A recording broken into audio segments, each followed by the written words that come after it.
ఆంధ్రప్రదేశ్ ప్రభుత్వ ప్రధాన కార్యదర్శి జవహర్ రెడ్డి జోరికి ఈసీ బ్రేకులు వేసింది అంటూ ఒక వార్త ఇప్పుడు ఆంధ్రజ్యోతిలో చక్కర్లు కొడుతున్నటువంటి నేపథ్యంలో ఆ వార్త ఏంటి, ఆ వార్త సారాంశం ఏంటి అనేది మనం ఒకసారి చూసేటువంటి ప్రయత్నం చేద్దాం. చూశాక ఆ వార్త గురించి విశ్లేషణ చేసుకుందాం.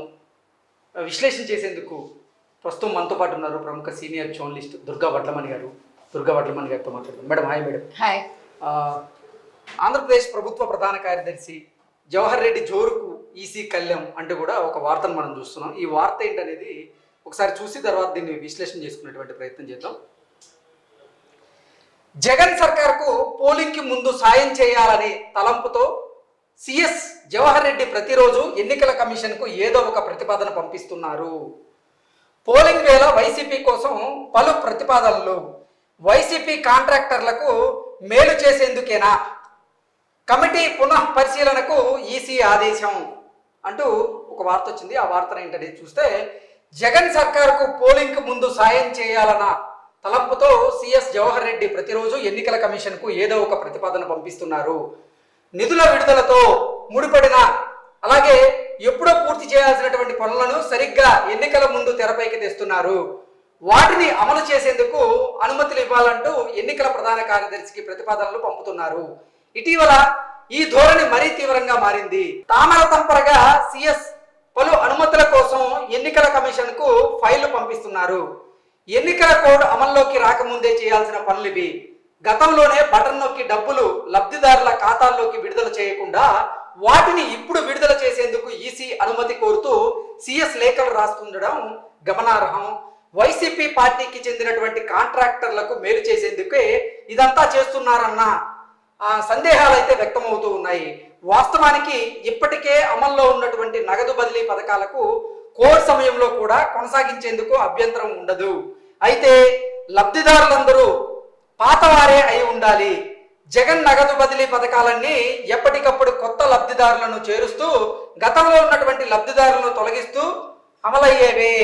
సో ఈ నగదు బదిలీ పథకాలు ఏవైతే ఉన్నాయో అవి అమలు చేసేవన్నీ కూడా పాతవారు ఎవరైతే ఉంటారో వాళ్ళని తీసేస్తూ కొత్త వారికి అవకాశం ఇస్తూ ఉంటాడు జగన్మోహన్ రెడ్డి అన్నట్లుగా ఈ వార్త సారాంశంగా చూడొచ్చు మనం. అమ్మఒడి, చేయూత తదితర పథకాలకు సంబంధించిన ప్రతి విడత కొత్త లబ్ధిదారులు ఉంటారు. అలాంటప్పుడు ఈ తరహా పథకాల అమలును ఎన్నికల కోడ్ సమయంలో అనుమతించే అవకాశం ఉండదు. ఈ కారణంతోనే ఇటీవల విద్యా దీవెన పథకానికి సంబంధించినటువంటి 610 కోట్లు విడుదల చేయాల్సి ఉందని సిఎస్ చేసినటువంటి విజ్ఞప్తిని ఎన్నికల కమిషన్ అంగీకరించలేదు. ఎన్నికల ప్రక్రియ పూర్తయిన తరువాత అమలు చేయవచ్చని ఈసీ తెలిపింది. ఏలూరు జిల్లా వేలేరుపాడు మండలం రుద్రమకోట గ్రామంలో పురావస్తు తవ్వకాలకు సంబంధించినటువంటి అనుమతి ఇవ్వాలని పరిశ్రమ శాఖకు సంబంధించినటువంటి ఎన్నికల కోడ్కు ముందు భూములు కేటాయించామని, ఈ ప్రక్రియను కొనసాగించేందుకు అనుమతించాలని, వైఎస్ఆర్ చేయూత కింద 4వ విడత కోసం 5,021 కోట్ల లబ్ధిదారులకు విడుదల చేసేందుకు, వైఎస్ఆర్ ఆసరా పథకం కింద 1,843 కోట్లు విడుదల చేసేందుకు, ఈబీసీ నేస్తం 3వ విడత కోసం 629 కోట్లు విడుదల చేసేందుకు సమ్మతించాలని ఎన్నికల కమిషన్ను సిఎస్ ప్రతిపాదనలు పంపారు. అయితే సిఎస్ పంపినటువంటి ప్రతిపాదనలు సమగ్రంగా లేకపోవడంతో వాటికి సంబంధించినటువంటి కొత్త వివరాలను పంపాలని సిఎస్ కు ఈసీ తిప్పి పంపింది. లబ్ధిదారుల కొత్తవారా పాతవారా, ఆయా పథకాలకు సంబంధించినటువంటి విడుదల చేయాల్సిన పీరియడ్ ఏది, ఏ విధానంలో పంపిణీ చేస్తారు, ఈ పంపిణీ అత్యవసరంగా జరగాల్సిన అవసరం ఏమైనా ఉందా అనే వాటిపై వివరాలు చెప్పాలని స్పష్టం చేసింది. సో ఓవరాల్ గా చూసుకున్నట్లయితే సిఎస్ జవహర్ రెడ్డి జోరుకు మాత్రం ఈసీ కళ్ళెం వేస్తుంది.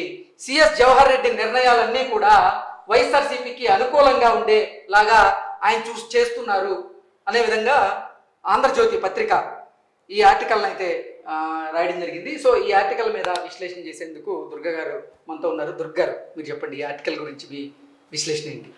ఇప్పుడు వీళ్ళందరూ చాలా తెలివిగా అంటే జవహర్ రెడ్డి గారు వ్యవహరిస్తున్నారని మనకు అర్థమవుతుంది. ఓ పక్క ఎన్నికల కోడ్ ఉంది, ఇంకా 4 రోజుల్లో మనకి ఎన్నికల ప్రక్రియ ఉంది, 13వ తారీఖు.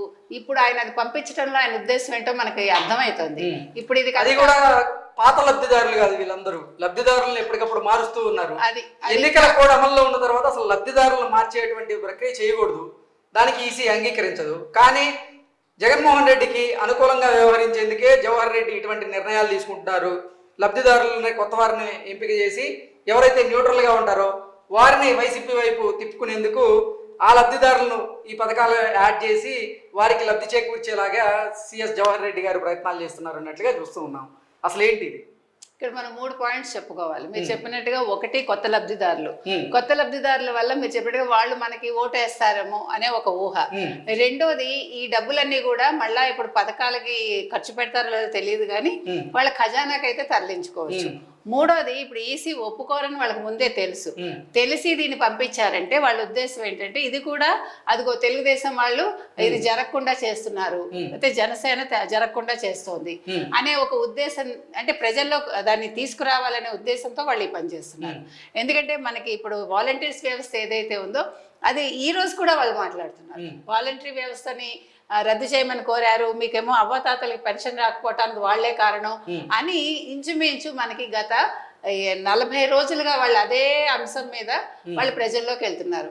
సో ఇది ఇంకో కొత్త విషయం. ఇప్పుడు మొత్తం మీరు చూసుకుంటే అమ్మ ఒడి, చేయూత వీటి కోసం వాళ్ళేమో పథకాలకు సంబంధించి కొత్త లబ్ధిదారులు ఉంటారు, వాళ్ళకి మేము ఇది నగదు పంపిణీ చేస్తాము, దానికి మీరు పర్మిషన్ ఇవ్వండి. విద్యా దీవెనికి 610 కోట్లు, పురావస్తు తవ్వకాలకి ఇంచుమించుగా దానికి పరిశ్రమల ఇది పురావస్తు శాఖకి సంబంధించి కూడా మాకు అనుమతి ఇవ్వాలి. తర్వాత పరిశ్రమల శాఖకి మేము కొంత భూములు కేటాయిస్తున్నాము, దానికి మాకు అనుమతి ఇవ్వండి. తర్వాత వైఎస్ఆర్ చేయూత 4వ విడత కోసం 5,021 కోట్లు లబ్ధిదారులకు విడుదల చేయాలి, పర్మిషన్ ఇవ్వండి. వైఎస్ఆర్ ఆసరా కింద 1,843 కోట్లు, దానికి పర్మిషన్ ఇవ్వండి. ఈబీసీ నేస్తం 3వ విడత 629 కోట్లు. ఇట్లా మొత్తం ఒక 6 పథకాలు మళ్ళీ కొత్తగా పెట్టి, అంటే పాతవే ఈసీ ముందుకు తీసుకొచ్చి ఇస్తున్న నేపథ్యంలో ఇప్పుడు మాకు అనుమతి ఇవ్వండి అంటున్నారు. ఏంటి ఇప్పుడు అసలు ఇన్ని రోజులు నిద్రపోతున్నారా? ఇప్పుడు మార్చి ఏప్రిల్ నెలలో చేసి ఉండొచ్చు కదా. అంటే అప్పుడు డబ్బులు లేవు, ఇప్పుడు కూడా ఈ డబ్బులు ఉంటాయనేమి మనకు గ్యారంటీ లేదు. కాకపోతే ఇది ఒక వంక వాళ్ళకి. ఇప్పుడు ఇంకా ప్రజల ముందుకు వెళ్ళటానికి ఇప్పుడు ఎలాగా వాళ్ళకి ఏదీ లేదు వాళ్ళ దగ్గర. వాళ్ళ మేనిఫెస్టో కూడా ప్రజలు తిరస్కరిస్తున్నారు. ఈ నేపథ్యంలో ఇవన్నీ చూపించి ఇదిగో మేము ఇస్తామన్నాం మీకు, కానీ మీకు కూటమి ప్రతిపక్షాలు మీకు రాకుండా చేస్తున్నారు అని ఒక వంక చూపించడానికి ఈ గందరగోళం అంతా చేస్తున్నారండి. ఇందులో ఇంకేమీ లేదు. ఓకే, ఓవరాల్ గా చూసుకున్నట్లయితే అసలు ఆంధ్రప్రదేశ్ ప్రభుత్వ ప్రధాన కార్యదర్శి జవహర్ రెడ్డి గారు చాలా తెలివిగా, అంటే తన స్వామి భక్తిని ఎప్పటికప్పుడు నిరూపించుకోవటంలో భాగంగా ఇప్పుడు కొత్తగా, అంటే ప్రతిరోజు ఆయన మరి కూర్చుని ఆయన ఏదో ఒక పని చేయాలి కదా. ఆయన ఉద్యోగ ధర్మం నిర్వర్తిస్తున్నాను సక్రమంగా అని చెప్పుకోవటానికి కూడా ఇవన్నీ కూడా పనికొస్తాయి అన్నమాట. అగో నేను చేశాను అని జగన్మోహన్ రెడ్డి దగ్గర చూపించుకోవటానికి కూడా మన్నలు పొందొచ్చు. నెక్స్ట్ అంటే ఇప్పుడు ఈయన వెళ్ళిపోతాడా ఉంటాడా ఇవాళ రేపట్లో తేలుతుంది మనకి. ఈలోగా ఆయన చేయగలిగినంత మంచి చేయడానికి ప్రయత్నిస్తున్నాడు Jaganmohan Reddy. Okay okay madam, thank you so much.